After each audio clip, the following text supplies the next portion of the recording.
गुरु भगवान के शुक्राने हैं। आज हम श्रीमद् भगवद गीता का 18वां अध्याय जो ले रहे थे उसका भाग 3 पार्ट्स में आप आ रहा है। तीसरा भाग आरंभ करते हैं। अर्जुन क्योंकि युद्ध नहीं करना चाहता था, अर्थात उसके आगे जो कर्म आया था वो नहीं करना चाहता था, तो भगवान ने सब प्रकार से उसको ज्ञान, कर्म, भक्ति, योग सब समझाया। अब भगवान कह रहे हैं देखो,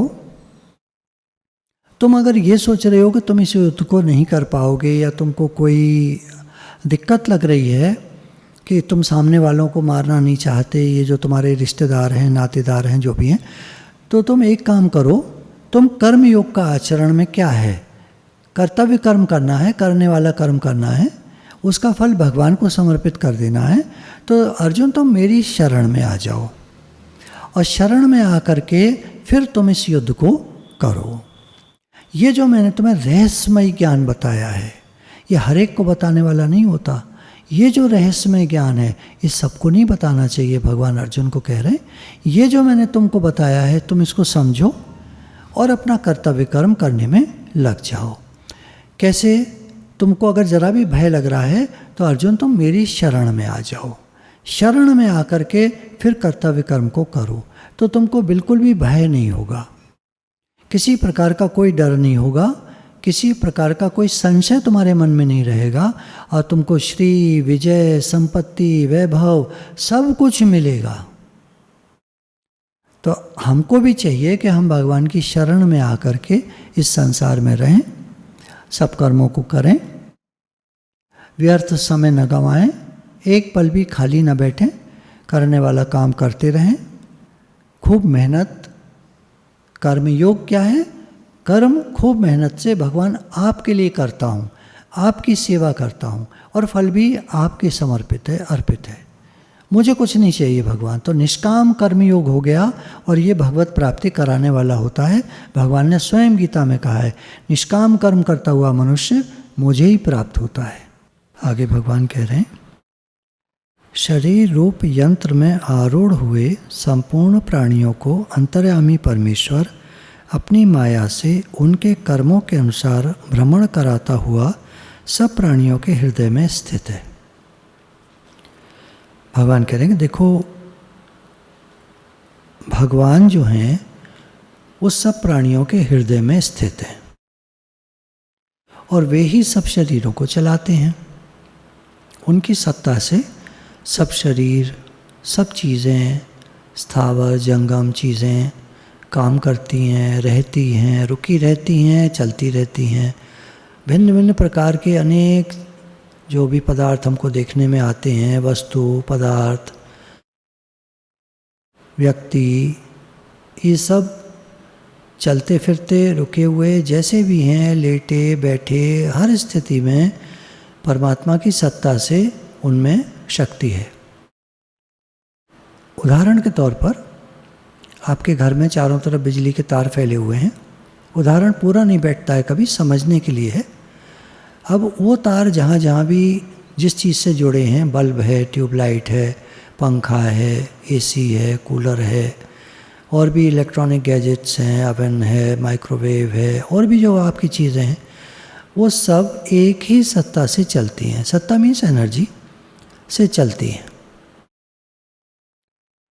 अब वो एक एनर्जी सब में व्याप्त है, सारे इंस्ट्रूमेंट्स में, चलने वाले हों, रुके हुए हों। मिक्सी है आपकी, तेज़ घूमती है।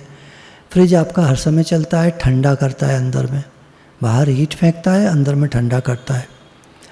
किससे? बिजली से। तो हर काम बिजली घर में आपके कर रही है। परमात्मा की शक्ति से सारी क्रियाएं संसार में हो रही हैं। तो यहाँ भगवान वही बात कह रहे हैं कि शरीर रूप यंत्र में, ये भी एक अपैरेटस है, एक ऑब्जेक्ट है शरीर। जैसे बल्ब हुआ एक ऑब्जेक्ट, बिजली आई, आपने स्विच ऑन किया और वो जल गया, बल्ब, लाइट, प्रकाश हो गया। तो एक क्रिया जो हो रही है, शरीर रूप यंत्र में आरूढ़ हुए, समाये हुए संपूर्ण प्राणियों को, सारे प्राणियों को अंतर्यामी परमेश्वर अपनी माया से उनके कर्मों के अनुसार है तो भगवान की माया। कर्म भी 3 गुणों के द्वारा हो रहे हैं, त्रिगुणमयी प्रकृति है और सब कार्य 3 गुणों के द्वारा हो रहे हैं। जब भी आदमी अपने को कर्ता मान लेता है तो वो कर्ता बन जाता है। जैसे मान लीजिए सपने में हमने किसी से 1000 रुपया लिया। अब उठकर हमने उस व्यक्ति को देखा और कहा, अरे मैंने तुमसे 1000 रुपये लिए थे, मैं कल दे दूंगा। क्रिया तो हुई, अब हम कर्ता बन गए। अब अगले दिन वो व्यक्ति खड़ा हो जाएगा, लाओ मेरे 1000 रुपये। तो हम कहेंगे वो तो सपना था, ये था, वो था, कितना भी बहाने लगाओ। कहेगा नहीं, तुमने मुझसे लिए थे और वापस करो। उदाहरण ले रहे हैं समझने के लिए बात को। ऐसी दुनिया में जितने व्यवहार हो रहे हैं वो सब आदमी कर्ता बन जाता है। इस कारण से भगवान कह रहे हैं कि मैं ही अपनी माया से उनके कर्मों के अनुसार भ्रमण कराता हुआ, इन सबको चलाता हुआ उसी तरह क्रिया होती रहती है। सब प्राणियों के हृदय में स्थित हूँ, सब कुछ मैं ही करा रहा हूँ। आदमी व्यर्थ में कर्ता बन के उसको दुखों को भोगता है। कर्ता न बने तो अगर मान लीजिए जीवन में परिस्थिति कोई आएगी भी तो वो सोचेगा भगवान आपकी भेजी हुई परिस्थिति है, आप मुझे अपनी याद दिलाना चाहते हो, आपके बहुत शुक्राने। हे भारत, भारत कहते हैं कहते हैं ज्ञान को, और रथ लगे हुए ज्ञान में लगे हुए। अर्जुन तुम ज्ञान में लगे हुए हो तो सब प्रकार से उस परमेश्वर की ही शरण में जा। भगवान कह रहे हैं देखो अर्जुन, तुम सब प्रकार से, तुम घर भी तुम्हारा भगवान का, सब चीज़ें तुम्हारी भगवान की, तुम्हारा व्यापार भी भगवान का। तुम कहते हो मैं करता हूँ, मैं कमाता हूँ, मैं खिलाता हूँ। अभी लॉकडाउन में कितने सारे लोगों के 6-6 महीने व्यापार बंद हो गए, काम कितना मंदा पड़ गया, घर के सारे पैसे खर्च भी हो गए। जो भी बहुत से लोगों ने, जो छोटे व्यापारी थे, खैर फिर क्या ठीक हुआ, चल रहा है सबका काम, भगवान चला रहे हैं सबके काम। तो भगवान कह रहे हैं कि तुम मेरी शरण में आ जाओ, मैं तुम्हारे सब ताप पाप नष्ट कर दूंगा, सब कर्मों के खाते तुम्हारे क्लोज कर दूंगा और तुमको मुक्त कर दूंगा। सब कुछ भगवान के हाथ है। उस परमात्मा की कृपा से ही तू परम शांति को तथा परम सनातन परम धाम को प्राप्त होगा। भगवान की कृपा से ही तुम परम शांति को प्राप्त हो सकते हो, अन्यथा और कहीं तुमको शांति नहीं मिलेगी। भगवान की शरण में ही जाने से मिलेगी। भगवान मैं आपका हूँ, आप मेरे हैं, मैं आपका हूँ तो मुझे शांति दीजिए प्रभु, मेरा मन बहुत अशांत रहता है। आप उनसे अपने मन की बात कह सकते हैं। और अगर आप मुक्ति चाहते हैं तो आप उन्हीं से कह दीजिए कि भगवान अब मैं जन्म मरण के चक्कर में नहीं आना चाहता, हे नाथ मैं आपका हूँ। तो सनातन परम धाम यानी मुक्ति को तुम प्राप्त हो जाओगे। इस प्रकार यह गोपनीय से भी अति गोपनीय ज्ञान मैंने तुमसे कह दिया। भगवान कह रहे हैं, ये 63वां श्लोक है कि ये रहस्यमय ज्ञान, ये छिपाने वाला ज्ञान, ये सीक्रेट ज्ञान मैंने तुमसे कहा है। अब हम लोग भी पढ़ रहे हैं इसको, बहुत सारे लोग सुनते हैं, लेकिन सुनकर भी वो भूल जाते हैं, उनको अपने काम याद रहते हैं। भगवान ने गीता में क्या कहा है वो सब भूल जाते हैं, काम याद रहते हैं। अब ये करना है, वहाँ जाना है, अब ये लाना है, अब ये है, वो है, ये सब खूब याद रहता है। गीता में भगवान ने क्या कहा है वो भूल जाते हैं। सबके हृदय में मैं प्रतिष्ठित हूँ, यानी मैं ही तो हूँ सब कुछ, सत्ता मेरी है। तो मेरी एनर्जी से काम करते हो, तुम सोचते हो मैं करता हूँ। बिजली ना आए तो बल्ब कैसे चलेगा, पंखा कैसे चलेगा, फ्रिज, कूलर, टीवी, एसी क्या कैसे चलेंगे, सब ठप हो जाएंगे। तो सारी सत्ता भगवान की है, हम उन्हीं की सत्ता से कार्य कर रहे हैं, सब उन्हीं की सत्ता से सब हो रहा है और हम कहते हैं मैं करता हूँ। अज्ञान है ये, कोरा अहंकार है, अज्ञान है। तो इस सीक्रेट ज्ञान मैंने तुमसे कह दिया। अब तो इस रहस्युक्त ज्ञान को पूर्णतया भली भांति विचार कर। अब तुम जो मैंने ये गोपनीय ज्ञान तुमसे कहा है, रहस्युक्त ज्ञान कहा है, इसको तुम विचार करो। सब कुछ भगवान बने हैं, सबके हृदय में भगवान प्रतिष्ठित है। वासुदेव सर्वम, भगवान सर्वत्र हैं, सर्वज्ञ हैं, सब ज्ञाता हैं, वही सबके जानने वाले हैं, सबके पालनहार हैं। ब्रह्मा रूप से वो सृष्टि का सृजन करते हैं, आरंभ करते हैं, निर्माण करते हैं, विष्णु रूप से पालना करते हैं, शिव रूप से संहार करते हैं।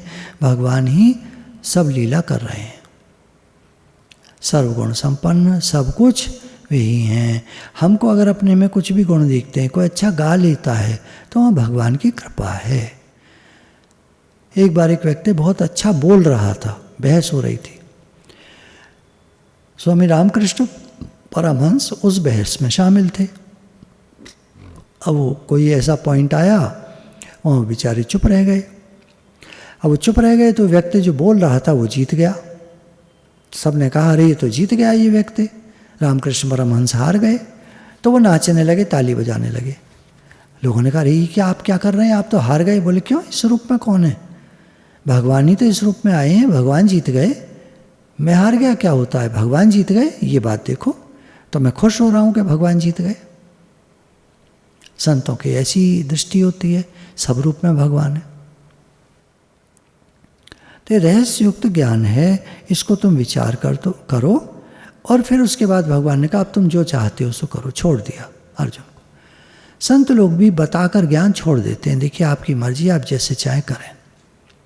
आपको घर वालों की बात करनी है तो आप घर वालों की बात करते रहो, मैं मेरे की बात करनी है, बीमारी की बात करनी है, शरीर में ये समस्या है वो है, ये सब बात करनी है तो आप ये सब बात करो।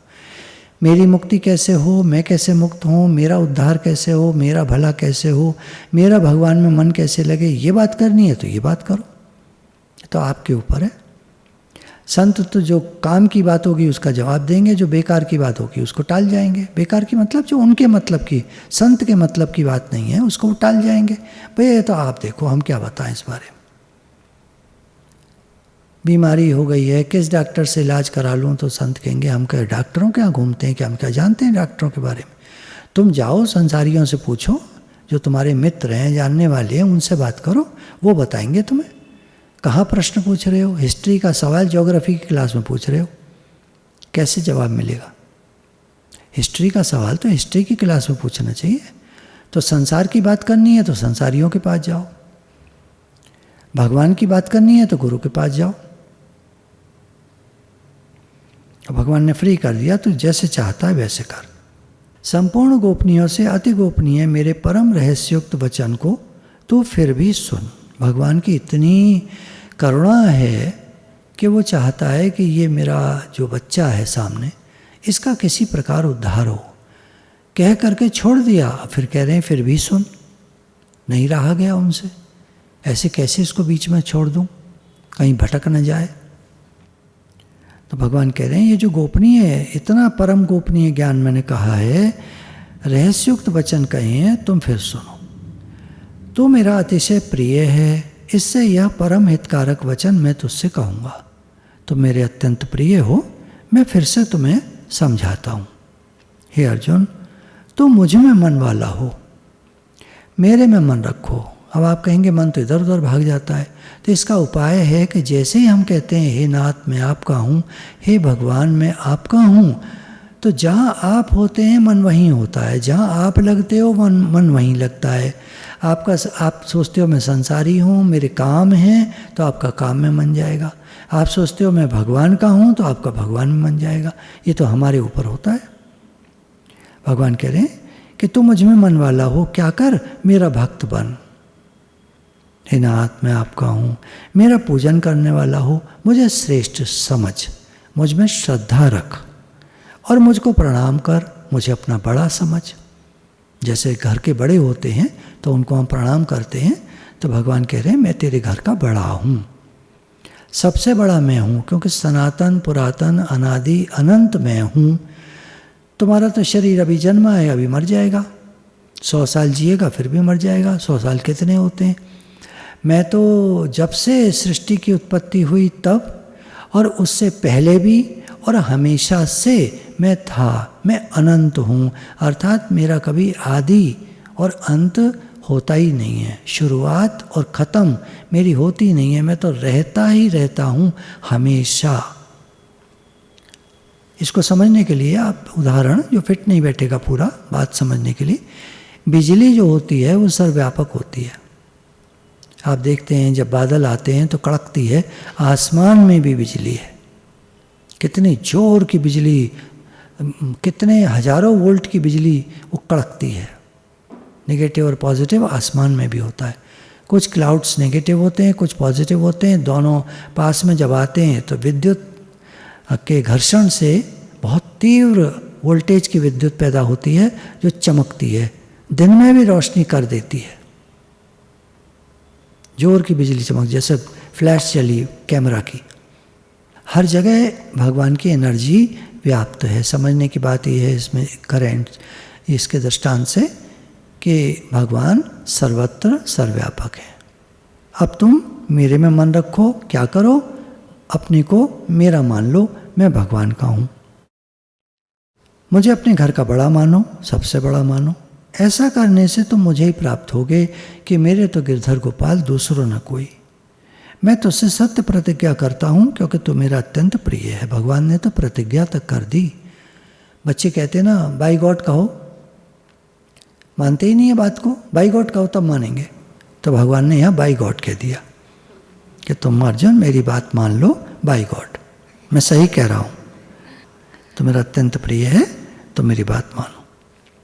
संपूर्ण धर्मों को, अभी 66वां श्लोक है जो बहुत प्रसिद्ध है। भगवान ने अर्जुन को अपनी शरण में आने की आज्ञा दी है। संपूर्ण धर्मों को, तुम जो धर्म मानते हो कि मैं इन लोगों का ये कज़िन हूँ, ये कौरव हमारे कज़न ब्रदर्स हैं सारे, और सामने भीष्म पितामह खड़े हैं, मेरे पितामह मेरे ग्रेट ग्रेट ग्रैंडफादर हैं, और ये मेरे ताऊ जी के बच्चे हैं, और ये हैं और वो हैं, और ये मेरे गुरुजन हैं जिन्होंने मुझे शिक्षा दी थी, शिक्षा गुरु। एक तो होते हैं जो ज्ञान के गुरु होते हैं, सदगुरु होते हैं, तो उनको वो तो सामने कभी आएंगे ही नहीं इस तरह से जैसे लड़ने को वो लोग खड़े हो गए, कृपाचार्य और द्रोणाचार्य खड़े हो गए, वो लोग ऐसे कभी नहीं आएंगे। गुरु कहेंगे तुम्हारा झगड़ा है संसार का, तुम अपने आप निपटो, हमारे पास आना मुक्ति के लिए, भगवान के लिए। भगवान चाहिए तो हमारे पास आना। संपूर्ण धर्मों को अर्थात संपूर्ण कर्तव्य कर्मों को, जो तू कर्तव्य बता रहा है, इनके प्रति मेरा क्या कर्तव्य है, ये सब मुझ में त्याग कर तू भगवान के समर्पित हो जा, भगवान में त्याग दे। भगवान मैं तो आपका हूँ, तू केवल एक मुझ सर्वशक्तिमान सर्वाधार परमेश्वर की ही शरण में आ जा।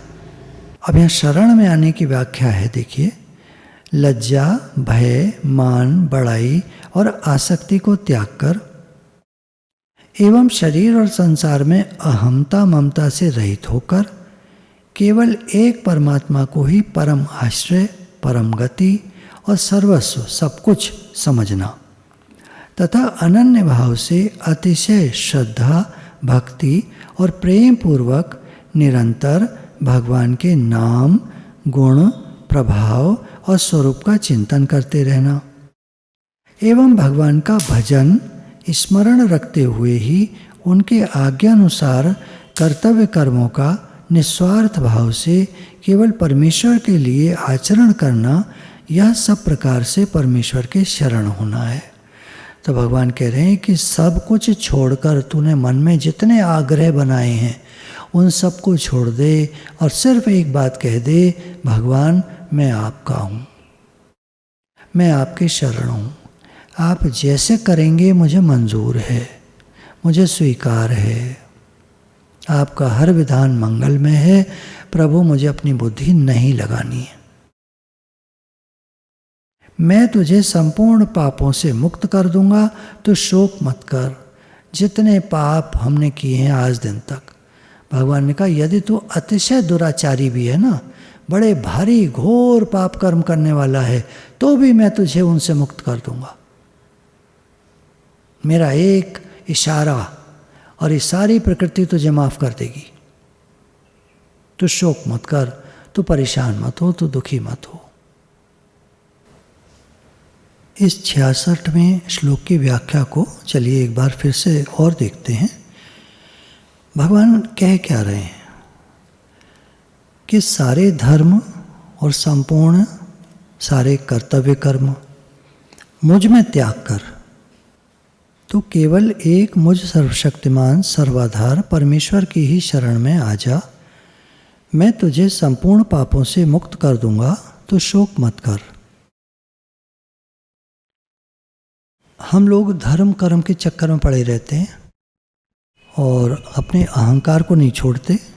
मैं एक अच्छा आदमी हूँ, मैं धर्म का काम करता हूँ, मैंने अस्पताल बनवाए, चंदे करे, इतने लोगों को काम दिलवाया, मंदिर बनवाया, ये किया वो किया, सब धर्म के काम हैं। धर्म अर्थ काम मोक्ष, ये 4 पुरुषार्थ हैं कलयुग के मेन। तो इसमें धर्म अच्छे काम करना सबके लिए, लेकिन इसमें कामना तो रह जाती है मन में, और मन में जब कामना रह जाती है तो वो फिर कर्म बनाती है। और सारे कर्तव्य कर्म हमने अपने ड्यूटी फर्ज बना रखे हैं। भगवान कह रहे हैं इनको तो मेरे में त्याग दे, मैं भगवान आपके लिए करता हूँ। अगर धर्म का भी काम करता हूँ तो आपके लिए करता हूँ, मैं आपका हूँ। जैसे गुरु कहते हैं कि समय समय पर कहते रहो, हे नाथ मैं आपका हूँ, आप मेरे हैं। अंदर से कहते रहो। जब भगवान से जुड़े रहोगे तो भगवान बाकी सब चीज़ों का ध्यान रखेंगे। हमारा जैसा जैसा मन होता है, हम जैसा ऐसा कुछ कहते हैं भगवान से, भगवान पूरा ध्यान रखते हैं। जैसे माँ एक बच्चे का ध्यान रखती है, ऐसे भगवान भक्त का ध्यान रखते हैं। चलो हम कोई बड़े भक्त नहीं हैं, लेकिन अगर हम भगवान से जुड़े हुए हैं हर समय हमारा भाव रहता है, उनकी तरफ ध्यान रहता है, उनसे एक प्रेम का भाव बन गया है, हे नाथ मैं आपका हूँ और मैं किसका हूँ संसार में, सब संसार परिवर्तनशील है, नहीं में जा रहा है, कौन किसका है इस संसार में, परमानेंट तो कोई लिखा के नहीं लाया। 100 साल पहले हमारे जो रिश्ते नाते, ये वो, घर पदार्थ, कुछ भी हमारा नहीं था। ये गाड़ी वाड़ी, नौकर चाकर, कुछ भी हमारा नहीं था। और 100 साल बाद अगर कोई बच्चा है आज, तो कह सकते हैं कि उसका क्या रहेगा। न ये घर रहेगा, न पदार्थ रहेंगे, न मान सम्मान, न मकान, न दुकान, न ज़मीन, न जायदाद, न प्रॉपर्टीज़, न कुछ कारोबार, कुछ भी नहीं रहेगा, सब जाने वाला, छूटने वाला। तो इनको हम कैसे अपना कह सकते हैं और कैसे धर्म कर्म को हम कहें कि मैंने किया, मैं करता हूँ। तो सारी कृपा भगवान की है। भगवान कह रहे हैं कि देखो इस संसार में अगर कोई सर्वशक्तिमान है तो वो मैं हूँ। ठीक है, लोगों के बल होता है, पैसा होता है, जो भी होता है, पर ये ज़्यादा टिकता नहीं। ज़्यादा में ज़्यादा जितनी उम्र है उतने, उम्र बीत गई, शरीर शांत हो गया, खेल ख़त्म हो गया। लेकिन मैं हमेशा रहता हूँ, मेरा कोई आदि अंत नहीं है, कब शुरू हुआ कब ख़त्म होगा ये मेरा नहीं है। हर पदार्थ की हाफ लाइफ है, जैसे सन की हाफ लाइफ है। हाफ लाइफ से वो निकालते हैं कि सन की पूरी लाइफ कितनी होगी। हाफ लाइफ एक ऐसा बीच का वो है पॉइंट जो ये नहीं बताता कि उस दिन आकर इतने साल बाद ये हाफ लाइफ है तो इतने साल बाद ये ख़त्म हो जाएगा। ख़त्म नहीं हो जाएगा, वो डिके हो जाएगा, पर उसके जो अस्तित्व है वो रहता है, क्योंकि हर चीज़ का अस्तित्व भगवान से है। आप कहेंगे शरीर क्यों नहीं रहता? अगर अस्तित्व भगवान से है, शरीर भी रहे, पड़ा रहे, डिके हो जाए, मिट्टी में मिल जाए, मिट्टी बन जाए, वो रहेगा। पर लोग उसको जल्दी से फूंकाते हैं, डरते हैं, घबराते हैं रखने में उसको। एक दिन भी फूंकाते हैं तो उसी समय राख बन जाता है। उस राख को बहुत सारे लोग, उनके यहाँ 1-1 साल पड़ी रहती है, पेड़ पर टंगी है, पड़ी है, क्योंकि उनको हरिद्वार जाके सिरानी है, वो जा ही नहीं पा रहे, मौका ही नहीं मिल रहा। तो हर चीज़ रहती है, भगवान सदा हैं, थे, रहेंगे, उसी तरह हर चीज़ रहती है। भगवान ने कहा ये मैं अनादि हूँ और मेरी माया भी अनादि है। जब से मैं हूँ तब से माया है, संसार माया का एक रूप है। तो भगवान कह रहे हैं तुम ये सब बातें छोड़ करके मेरी शरण में आ जाओ, मैं तुम्हें संपूर्ण पापों से मुक्त कर दूंगा, तुम शोक मत करो। तुमसे पाप नहीं छूट पाएंगे, उनका समूल नाश होना है, वो तुम्हारे हाथ में नहीं है, तुम नहीं कर पाओगे, इनका अस्तित्व तुम नहीं मिटा पाओगे। मेरी शरण में आ जाओ, मैं सब कर दूंगा। आगे भगवान कह रहे हैं तुझे गीता रूप रहस्यमय उपदेश किसी भी काल में न तो तप रहित मनुष्य से कहना चाहिए, न भक्ति रहित से, और न बिना सुनने की इच्छा वालों से ही कहना चाहिए, तथा जो मुझ में दोष दृष्टि रखता है उससे तो कभी भी नहीं कहना चाहिए। अब भगवान कह रहे हैं देखो ये गीता जो मैंने तुमसे कही है, ये जो गीत आत्मा का जो मैंने तुम्हें सुनाया है, ये रहस्यमय उपदेश है, हर एक के लिए नहीं है।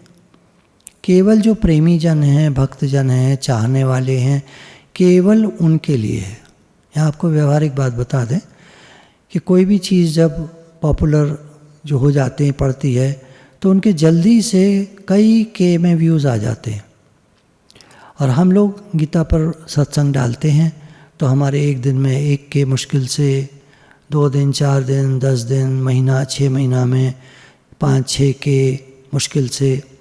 तो ये सब क्या है? भगवान स्वयं रक्षा करते हैं, ये ज्ञान सबको ना मिले, क्योंकि सबको मिल जाएगा तो फिर वो जो माया वाली बात है संसार में वो नहीं रह पाएगी। भगवान के आगे माया नहीं टिकती। एक बार अंधेरे ने कोर्ट में अर्जी दाखिल की कि भगवान ये सूर्य मुझे ठहरने नहीं देता कहीं भी, इसका फैसला कीजिए आप, कहीं तो मुझे स्थान मिले जहाँ मैं टिक के रह सकूँ। ठीक है, जज साहब ने आवाज़ लगवाई, सूर्य देवता हाजिर हो। अब सूर्य निकला, सूर्य आया तो अंधेरा भाग गया वहाँ से। तो आज दिन तक मुकदमा चल रहा है, अंधेरा आता है तो सूर्य नहीं होता, सूर्य आता है तो अंधेरा भाग जाता है, फैसला हो ही नहीं पा रहा। तो अगर पाप जहाँ हैं वहाँ अगर ज्ञान आएगा तो पाप नहीं ठहर सकेंगे। भगवान चाहते हैं कि जो संसारी लोग हैं वो जैसे चल रहे हैं वैसे ही चलते रहें, अपने दुखों को भोगते रहें। क्यों? ऐसे वो मानेंगे नहीं। किसी को जल्दी से 1 लाख रुपए आप दे दें तो वो 1 मिनट में बर्बाद कर देगा या उठा के ज़मीन में गाड़ देगा। ना खुद किसी काम का ना दूसरे के काम का, खर्च कर देगा, बर्बाद कर देगा तो बेकार हो गया, ज़मीन में गाड़ दिया तो बेकार हो गया। इसलिए भगवान चाहते हैं कि जिनके जीवन में तप है, जो प्रेमी हैं, भक्त हैं, सुनने की इच्छा रखते हैं, उन्हीं को बताना ये गीता का ज्ञान, बाकी लोगों को ना बताना। ये जवाब उनके लिए भी है जो ये सोचेंगे फिर यूट्यूब पे क्यों डाल रहे हैं आप, इस वक्त बहुत सारे लोग सुनेंगे। नहीं सुनेंगे, केवल वे ही सुनेंगे जो प्रेमी हैं, भक्तजन हैं। बाकी लोगों के लिए चैनल खुलेगा ही नहीं, है वो पहुंच ही नहीं पाएंगे इस चैनल तक। यही तो लीला है भगवान की। और अगर आप किसी संसारी को फॉरवर्ड भी कर देंगे ना कि देखें वो देख लेगा तो फिर बताएं कैसे, वो खोल के ही नहीं देखेगा आपका भेजा हुआ, वो लिंक खोलेगा ही नहीं। जो पुरुष मुझ में परम प्रेम करके इस परम रहस्युक्त गीता शास्त्र को मेरे भक्तों में कहेगा वह मुझको ही प्राप्त होगा, इसमें कोई संदेह नहीं है। अब भगवान कह रहे हैं कि जो पुरुष मेरे से परम प्रेम रखता है, बहुत प्रेम है उसका, अतिशय प्रेम है, तो वो इस परम रहस्युक्त गीता शास्त्र को मेरे भक्तों में कहेगा, क्योंकि वो मुझे चाहता है, मुझे प्रेम करता है। वो कोई और ग्रंथ लेता ही नहीं, वो गीता ही पढ़ता रहता है। मेरा प्रेमी है, मुझे प्रेम करता है, मुझको चाहता है, मेरे भक्तों में कहेगा। और जो संसारी हैं, जिनकी बुद्धि मलिन है, उनको कहेगा भी नहीं, और कहेगा तो वो सुनेंगे नहीं, भाग जाएंगे। तो ऐसा जो भक्त है वो मुझको ही प्राप्त होता है, इसमें कोई संदेह नहीं है। उससे बढ़कर मेरा प्रिय कार्य करने वाला मनुष्यों में कोई भी नहीं है, तथा पृथ्वी भर में उससे बढ़कर मेरा प्रिय दूसरा कोई भविष्य में होगा भी नहीं। भगवान कह रहे हैं कि मेरा कार्य करने वाला, देखिए मान लीजिए हम कोई सेठ हैं, घर में 4 मेंबर हैं हम लोग, मियाँ बीवी 2 बच्चे और 10 नौकर हमने रखे हुए हैं। मेरा काम एक सेवाधारी अच्छे से करता है, बड़े प्रेम से करता है, हर समय अलर्ट रहता है, भाग के आता है मैं आवाज़ दूँ तो। बाकी 9 उतना ध्यान नहीं देते, बुलाओ तो आ जाएंगे, हाँ जी करके धीरे धीरे करेंगे, उतना प्रेम से नहीं करेंगे। वो एक है जो भाग के करता है, प्रेम से करता है।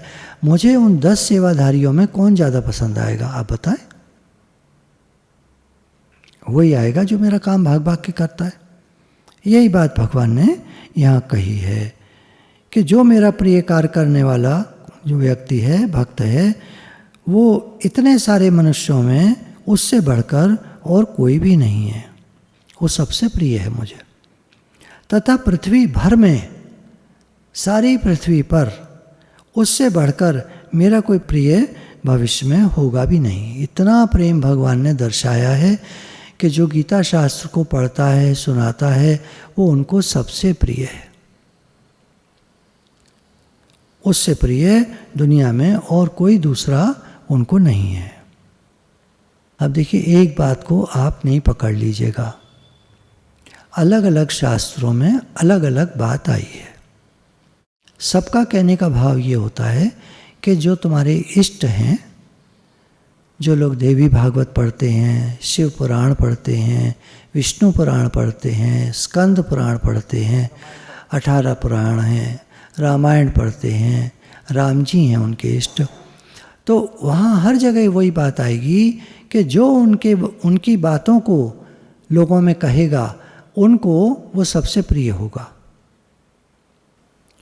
तो आप बिल्कुल भी दुखी ना होइएगा कि आपके इष्ट तो कोई और हैं, हम कैसे करें, हम भगवान के प्रिय कैसे होंगे। तो आपके जो इष्ट हैं वो स्वयं भगवान हैं। भगवान ने कहा, हे अर्जुन, सब मैं ही बना हूँ।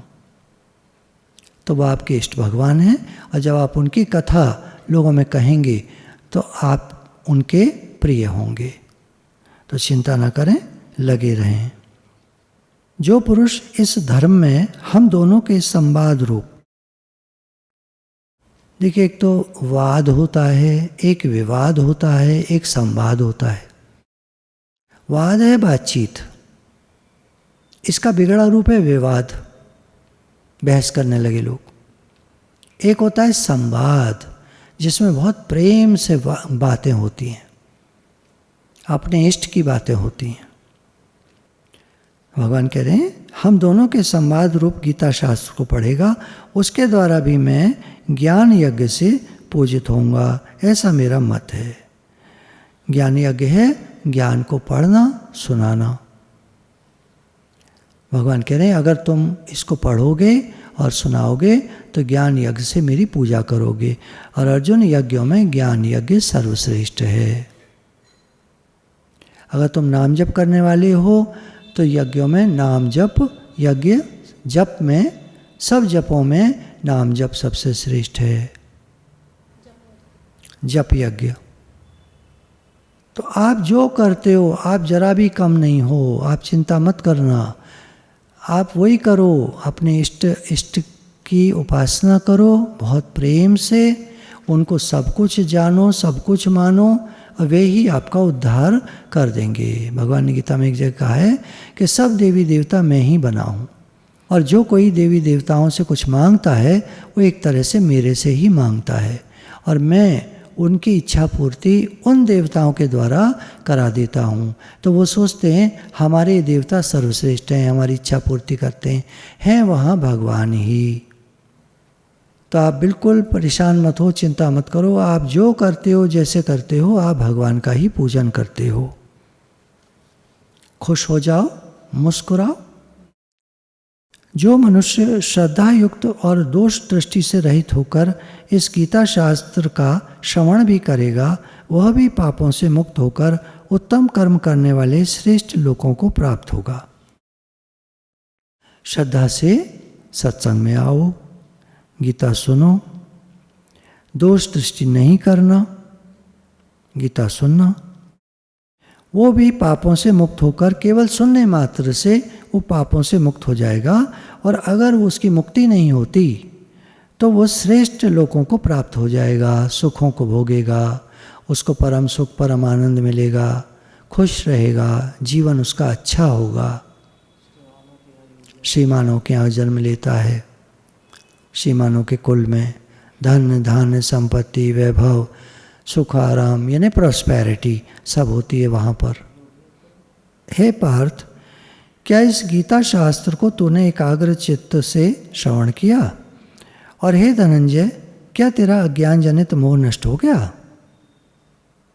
अब भगवान यहाँ पूछ रहे हैं अर्जुन से कि क्या तुमने जो मैंने अभी गीता शास्त्र तुमको सुनाया एकाग्र चित्त से ध्यान से सुना? और क्या तुम्हारा जो अज्ञान जनित मोह था कि मैं युद्ध नहीं करूँगा, ये सब मेरे सामने रिश्तेदार खड़े हैं, मैं इनको नहीं मारूंगा, वो मोह नष्ट हो गया? अर्जुन कहते हैं,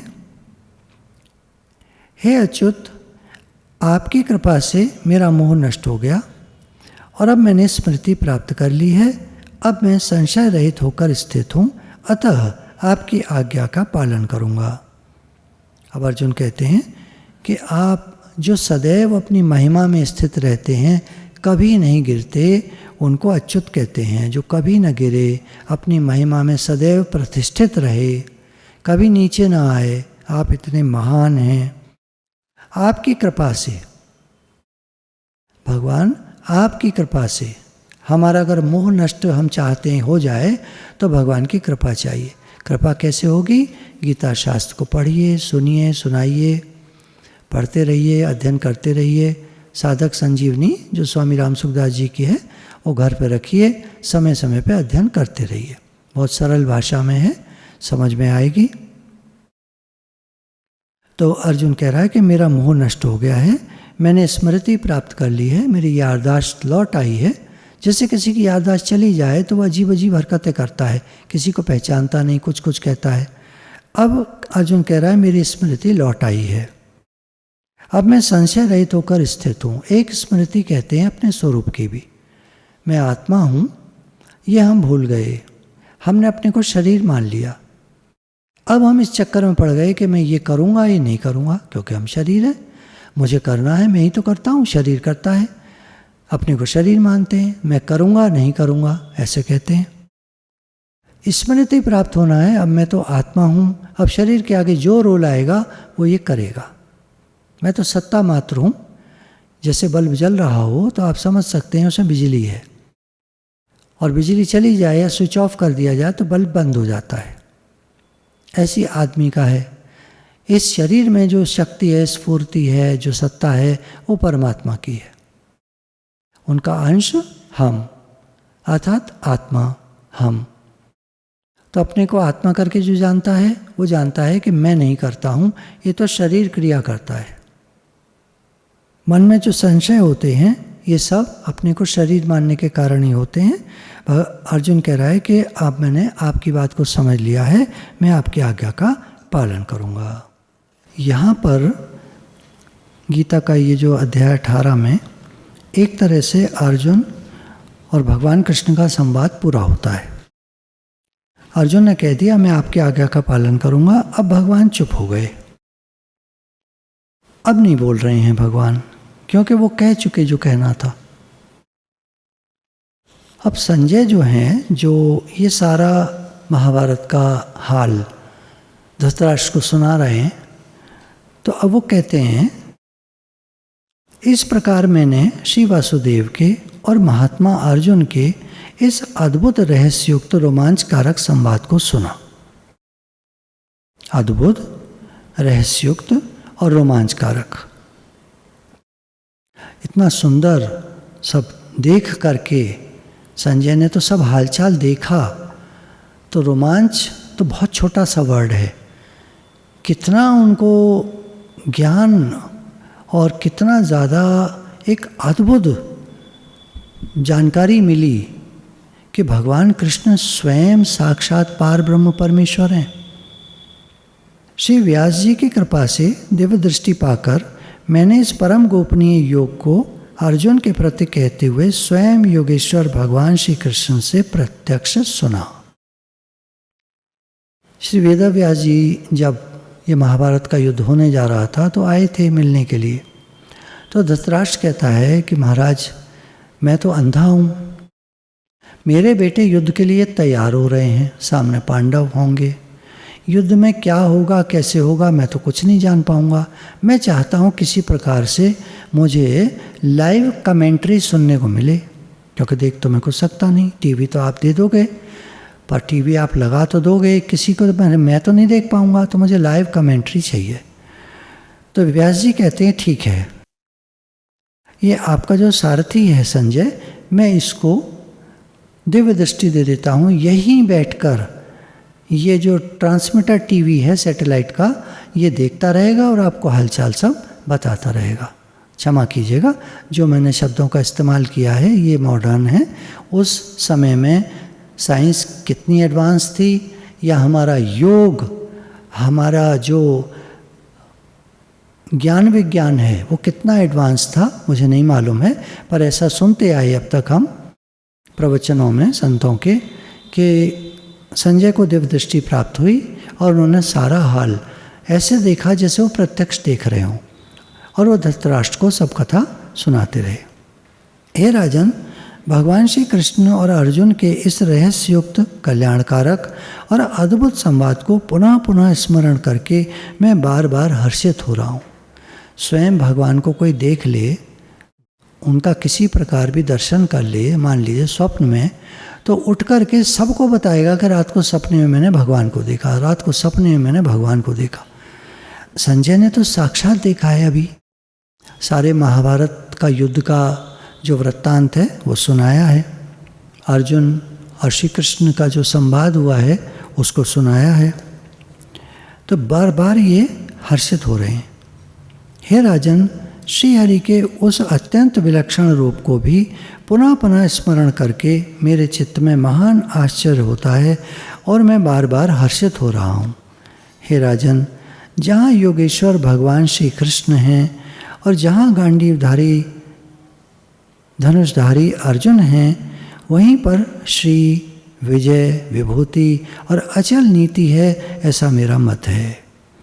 अब संजय ने, क्योंकि उनको दिव्य दृष्टि प्राप्त है वह श्री व्यास जी के द्वारा, तो जो ज्ञान उनको मिला उसके द्वारा वो ये कह रहे हैं कि जहाँ पर भगवान हैं, हम सभी देखिए अपने अपने इष्ट का भजन करते हैं, अपने अपने इष्ट को याद करते हैं, उनका नाम लेते हैं। तो भगवान ने कहा सब जो इष्ट हैं आपके, चाहे वो राम हैं, चाहे वो गणेश जी हैं, चाहे वो देवी दुर्गा या देवी वैष्णो देवी या अन्य देवी माताएं जो भी हैं जो आपकी इष्ट हैं, या शंकर भगवान, शिव भगवान या विष्णु भगवान, कोई भी, या सूर्य देव भगवान, ये 5 मेन भगवान की कैटेगरी में आते हैं।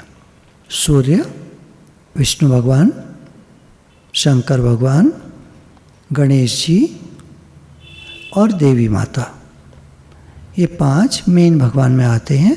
तो ये जहाँ पर भी हैं वहाँ श्री है, अर्थात प्रॉस्पेरिटी है, अर्थात राधा रानी की कृपा है, अर्थात सीता मैया की कृपा है, देवी माता की कृपा है, विजय है, विभूति है, नेम फेम है और अचल नीति है। वहाँ पर कोई भी बुरा काम, खराब काम नहीं होता है, वहाँ भगवान की कृपा रहती है, ऐसा मेरा मत है। ये संजय ने कहा। यहाँ पर श्रीमद् भगवद गीता पूर्ण होती है। ये मोक्ष संन्यास योग नाम का 18वां अध्याय यहाँ पर पूरा होता है। गुरु भगवान के शुक्राने हैं। हमारे गुरु दादा भगवान, गीता भगवान, अम्मा जी को नमन है, साष्टांग प्रणाम है, जिनकी प्रेरणा से, कृपा से मैं जैसा भी कह पाया हूँ, सारी गलतियाँ मेरी थीं और कोई भी चीज़ जो सही हो वो भगवान की कृपा से थी, ऐसा कहने में आता है।